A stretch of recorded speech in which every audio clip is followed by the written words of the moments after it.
janjiin beliin mobil, rumah, tempat usaha. Terus gimana nih?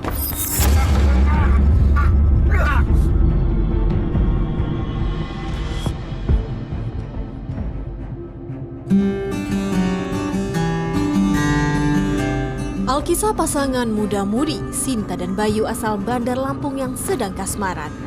Bayu seorang mahasiswa sedangkan Sinta sedang mencari kerjaan. Macet ya? Biasa tadi aku ada. Bayu dan Sinta sudah 4 tahun menjalin kasih asmara. Mereka bertemu ketika hadir di acara komunitas sepeda motor di wilayah Lampung Tengah. Sejak itulah keduanya saling suka.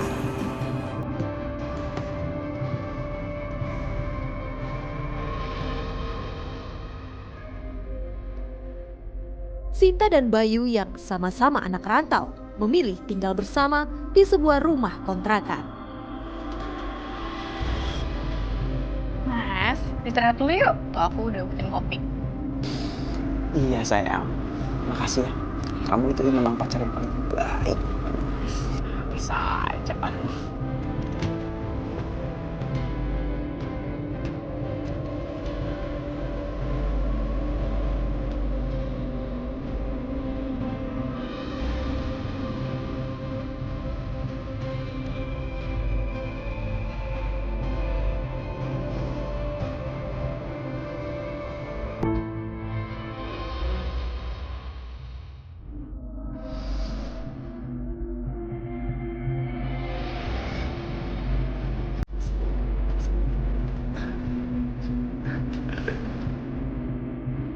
Dalam rentang perjalanan cinta keduanya, tanpa sepengetahuan Bayu, Sinta bekerja sebagai wanita penghibur. Keluar masuk hotel, menemani pria untuk berkencan. Oke, hati-hati ya.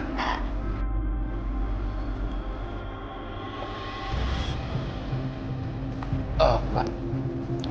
Oh, sebentar. Boleh kenalan? Boleh. Ya, mungkin aja dari kenalan nanti kita bisa lebih akrab atau gimana gitu ya. Taslim. Sinta. Dalam sebuah kesempatan, Sinta berkenalan dengan Taslim, seorang pengusaha di Lampung Tengah. Di sini aja.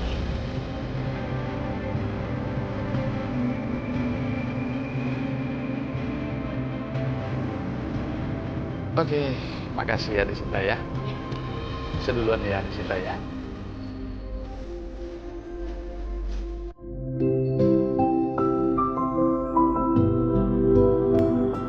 Hubungan Taslim dan Sinta yang terpaut banyak beda usia semakin erat. Mereka sering bertemu habiskan waktu bersama, hingga akhirnya Taslim ungkapkan isi Desinta hatinya. itu jadi pikiran terus sama aku. Abang bisa aja sih. Bener loh, abang nggak bercanda, serius. Ada Sinta, mau nggak jadi pacar abang? Jadi pacar? Iya, jadi pacar abang. Kalau Desinta mau jadi pacar abang, nanti pasti abang kasih uang, dan Desinta nanti akan abang beliin rumah. Bahkan rumah nanti akan abang beliin. Gimana? Ya udah, aku mau, tapi harus tepatin ya janjinya. Ya pastilah, pokoknya semua yang abang janjikan sama Desinta, pasti nanti abang penuhi. Taslim mengikat jalinan asmara Sinta dengan janji memberikan harta juga benda. Sinta tak menampik janji manis Taslim.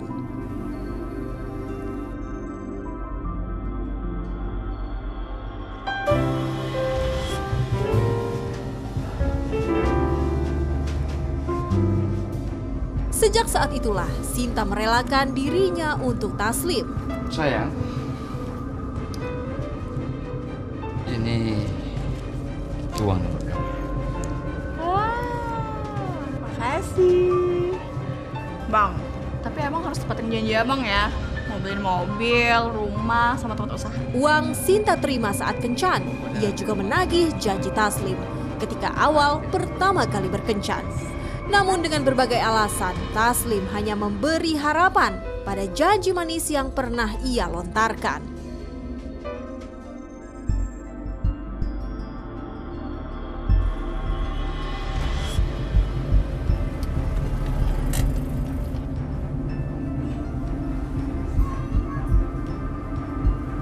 Status Sinta sebagai wanita penghibur dan berpacaran dengan Taslim terbongkar jua. Sayang, mungkin abang langsung balik aja ya. Oke, ya udah. Makasih ya. Hati-hati. Nah, Hati-hati.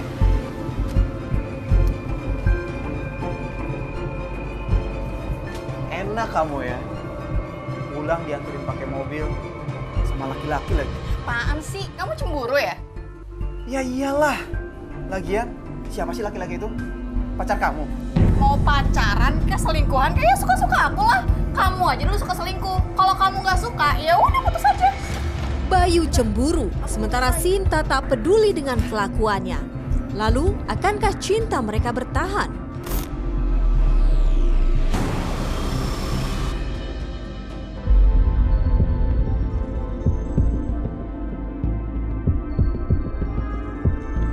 Abang, mana? Katanya pengen janjiin beliin mobil, rumah, tempat usaha. Mana sampai sekarang belum juga. iya, sabar Sinta. Nanti pasti abang kasih kok semua. Sinta terperdaya bujuk rayu Taslim. Setiap kali ajakan berkencan, Sinta mengiyakan. Saat ada kesempatan, Sinta kembali menagih janji Taslim. Utang, Bang. Harus tepatin. Kamu ini malah nggak sabaran banget ya. Pokoknya kalau urusan abang semuanya udah kelar, pasti abang kasih. Aduh. Udah deh. Gak tau bohong banget abang. Mayu udah mana ngomongin aku. Janji hanya tinggal janji. Sinta tidak percaya Taslim lagi. Nih, buat pegangan kamu aja dulu. Ini nggak salah bang, cuma 500.000. Perjanjiannya itu dari awal, kalau aku temenin abang itu 2 juta bang, bukan 500.000. Sinta, kamu sadar nggak ya? Hah? Belanjaan kamu itu lebih dari 2 juta, tahu nggak? Ini udah syukur abang tambahin 500.000. Alah, udah deh abang tuh tukang bohong ya. Udah mulai sekarang abang nggak usah hubungin aku lagi. Sinta yang hatinya tersakiti memilih untuk pergi. Ia tidak mau berhubungan lagi dengan Taslim yang sudah mengingkari janji. Sinta, Sinta. Perempuan sekarang taunya mah duit aja.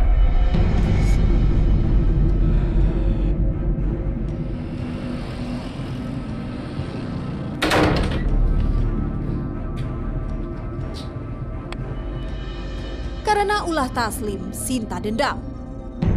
Kepada Bayu, Sinta utarakan niat untuk menghabisi Taslim sebagai balasan sakit hatinya. Kamu kenapa? Nggak biasanya kayak gitu. Aku benci. Taslim kurang ajar. Kenapa Taslim pacarmu itu? Dia itu pembohong. Semua janji-janjinya dia itu nggak ditepatin. Aku ditipu. Dia harus dibunuh. Kamu bantuin aku ya. Iya. Kamu mau bunuh si Taslim? Gimana caranya? Terus kita berdua gitu yang bunuh dia? Enggak. Aku nggak berani. Kamu ajak Andre. Cepet. Kamu telepon Andre. Yakin kamu? Yakin mah. Udah cepetan telepon Andre. Yaudah, aku coba hubungin dia. Sinta siapkan rencana. Ia meminta Andre, adik Bayu, ikut membantunya. Besok pagi, bisa nggak kamu datang ke kontrakan abang? Iya. Oke, abang tunggu ya.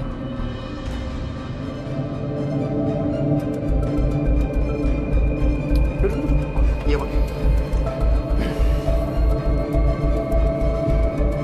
Ada apa nih, bang? Ketika waktu yang telah dijanjikan tiba, mereka bertemu untuk mematangkan rencana. Sinta, Bayu, Andre, juga seorang teman Andre yang bernama Putra. Ini Putra teman saya, Bang. Oke. Jadi gini, Uni udah dibohongin abis-abisan sama yang namanya Taslim. Kepada Andre, Sinta sampaikan alasannya mengapa Taslim harus dihabisi. Iya, jadi Uni mau abisin dia. Setelah kita habisin dia, semua barang-barang dia termasuk mobil kita ambil. Kita jual, kita bagi 4. Gimana? Kamu bisa bantuin saya? Andre? kamu bisa bantuin Uni? Pasti bisa lah. Nanti kita bagi-bagi uangnya. Yaudah, silakan diminum dulu. Setelah kata sepakat didapat, Sinta pun memimpin rapat. Ia memberikan arahan kepada Bayu, Andre dan Putra terkait rencana yang akan dijalankan.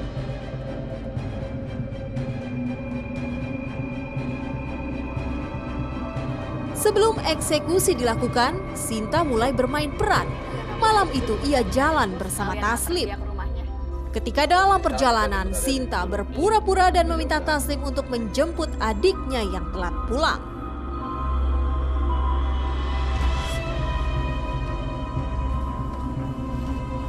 Nah, tuh Bang, mereka di sana di pinggir jalan. Oh, iya. Kita ke kiri. Bayu, Andre, dan Putra sudah menunggu di tempat yang sudah direncanakan. Aku turun dulu ya.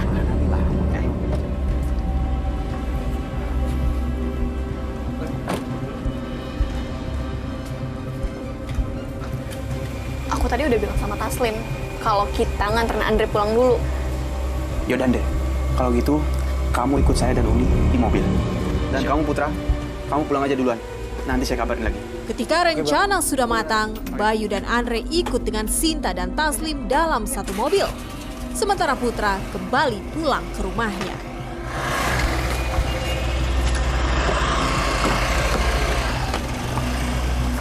Udah ya? Nah, kita jalannya sekarang nih. Oke.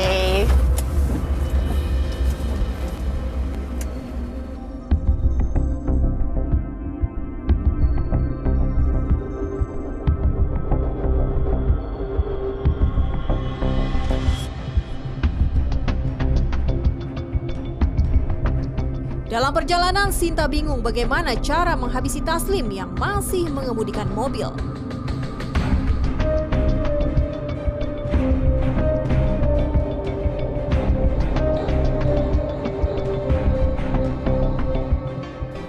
Lalu Andre ambil peran. Ia meminta kepada Sinta untuk mampir ke Pantai Sebalang. Uni, kita mau ke Pantai Sebalang. Ini kalian sekalian searah, gimana kalau kita mampir dulu?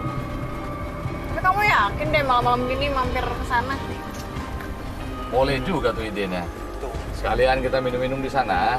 Gayung bersambut. Taslim pun memenuhi permintaan Andre. Yaudah kalau gitu cari tempat parkir yang enak dulu ya. Bentar, cari yang oke dulu tempat parkirannya.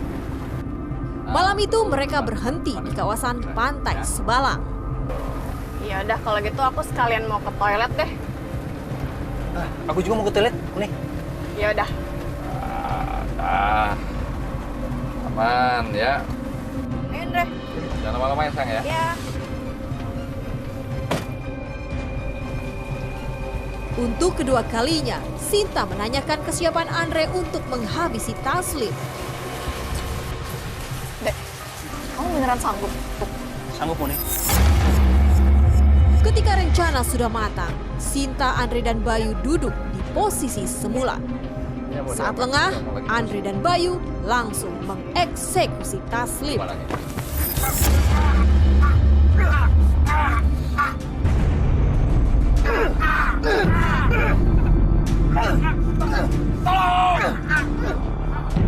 Taslim tidak berdaya setelah dicekik dan dipukul berkali-kali.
tempat untuk kubur jasad dia.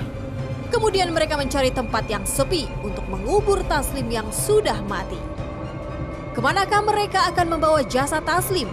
Apa pula yang akan mereka lakukan?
Setibanya di area perkebunan sawit tak jauh dari Danau Bekri, mereka mengubur jasad Taslim untuk menghilangkan jejak kejahatan.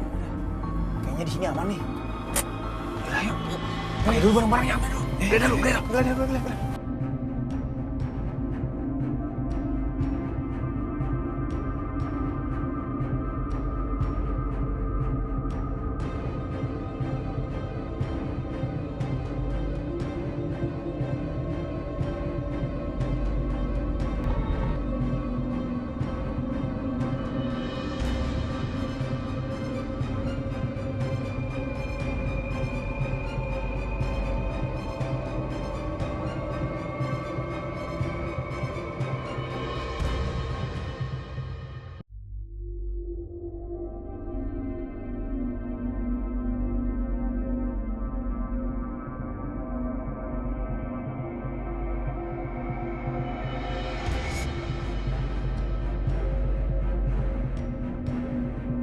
Usai melakukan aksi keji, kawanan Sinta melarikan diri.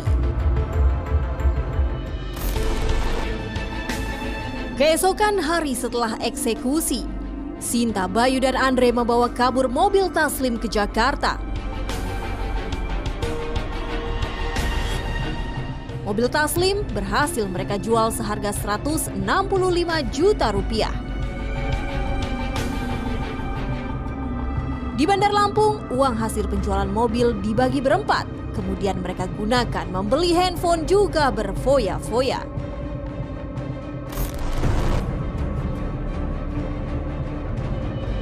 Pembunuhan terhadap Tarmizi, seorang pengusaha yang mayatnya ditemukan di areal perkebunan sawit Danau Bekri, Kabupaten Lampung Tengah, akhirnya terungkap.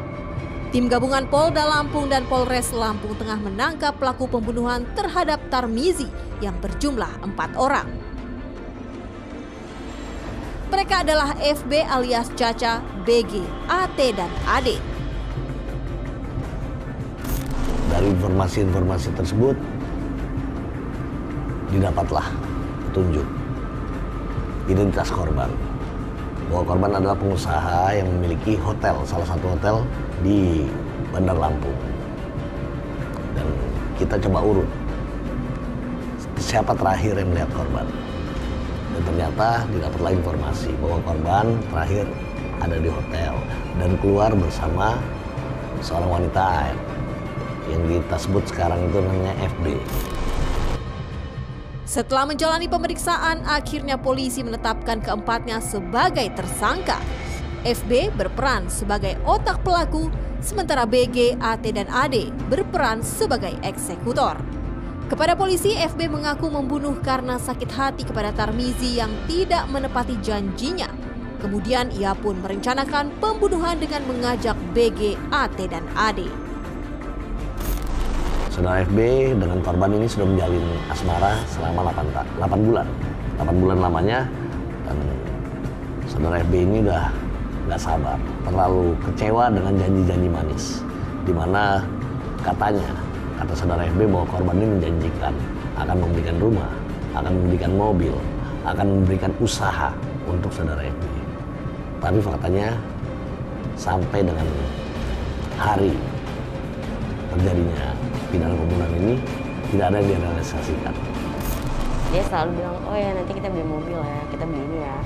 Ya gini, saya udah sayang banget sama kamu, bla bla bla bla bla, katanya. Ya udah, iya bang, gini. Sampai akhirnya, ya kamu mau beli apa? Katanya, terserah. Kan. Ya udah habis lebaran kita beli, kita cari. Kita nahan tuh selama berbulan-bulan sama dia. Sampai akhirnya Caca kepikiran, oh lo gue ini aja deh, bunuh aja deh, gue greget deh sama lo, sama mulut lo gitu kan. Ngomongnya tinggi tapi nggak sesuai gitu kan. Atas perbuatan yang mereka lakukan, keempat tersangka terancam pasal 340 subsidiar pasal 339 dan 365 KUHP dengan ancaman hukuman maksimal seumur hidup.